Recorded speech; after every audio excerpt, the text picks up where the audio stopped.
voix vous remercie chaleureusement d'être si nombreux et d'être présents cet après-midi.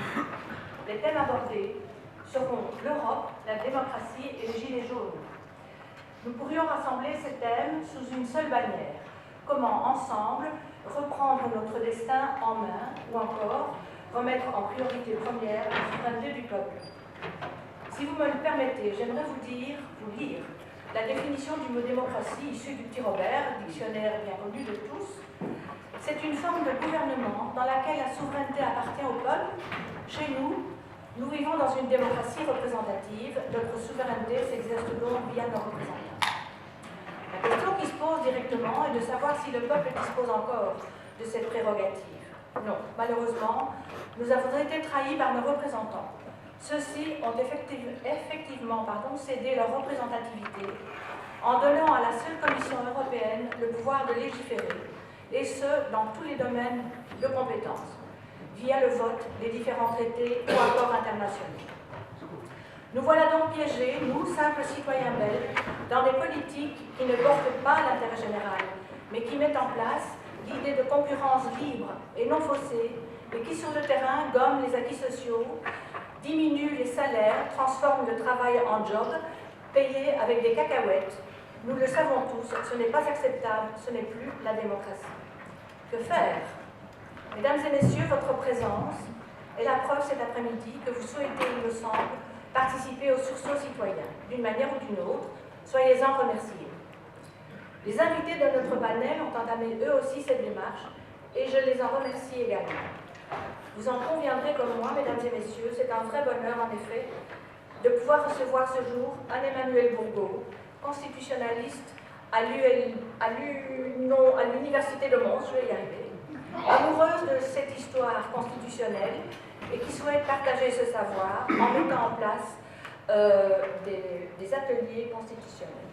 Merci Anne-Emmanuelle.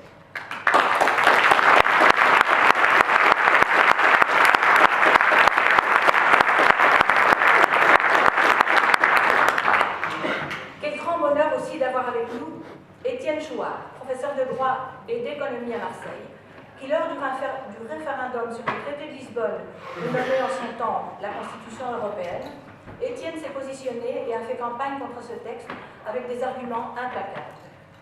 Il a compris le piège et depuis, il est devenu le globe-trotteur acharné de la défense de notre souveraineté, de la démocratie et de la reprise en main de notre destin.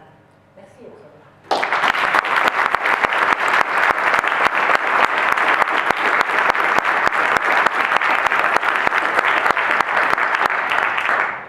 Nous sommes heureux aussi de pouvoir vous présenter Christine Botti, citoyenne bruxelloise, très impliquée dans la compréhension de notre société.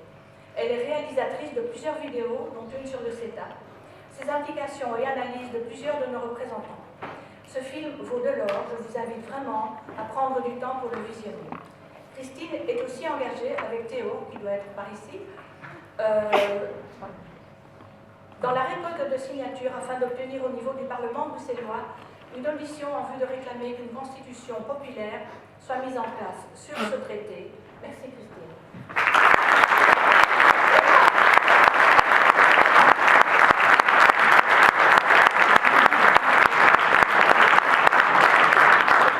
Et alors la cerise sur le gâteau, vous le connaissez tous, c'est Raph Vermey.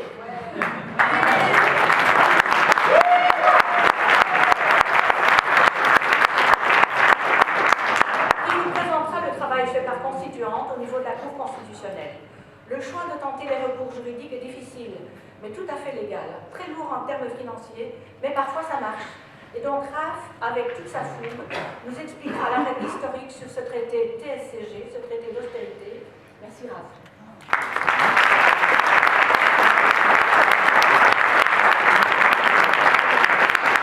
Mesdames et messieurs, grâce à la détermination des Gilets jaunes, depuis des semaines, grâce à leurs revendications justifiées, grâce à l'engagement des différents intervenants, grâce à cette force citoyenne qui nous rassemble, nous sommes déjà dans le changement. Il nous reste à travailler à sa mise en place concrète et donc un tout petit insert sur le volet pratique. On va d'abord écouter tous les intervenants. On fera une toute petite pause parce que nous sommes extrêmement en retard et puis alors vous aurez la parole pour les questions-réponses. Voilà, je vous remercie vraiment.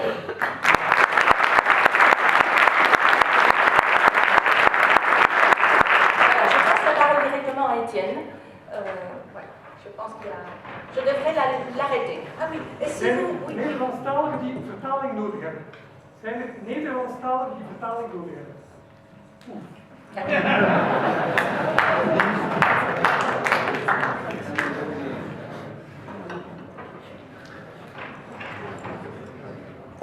Ça marche? Oh là oui, ça marche. Bonjour tout le monde.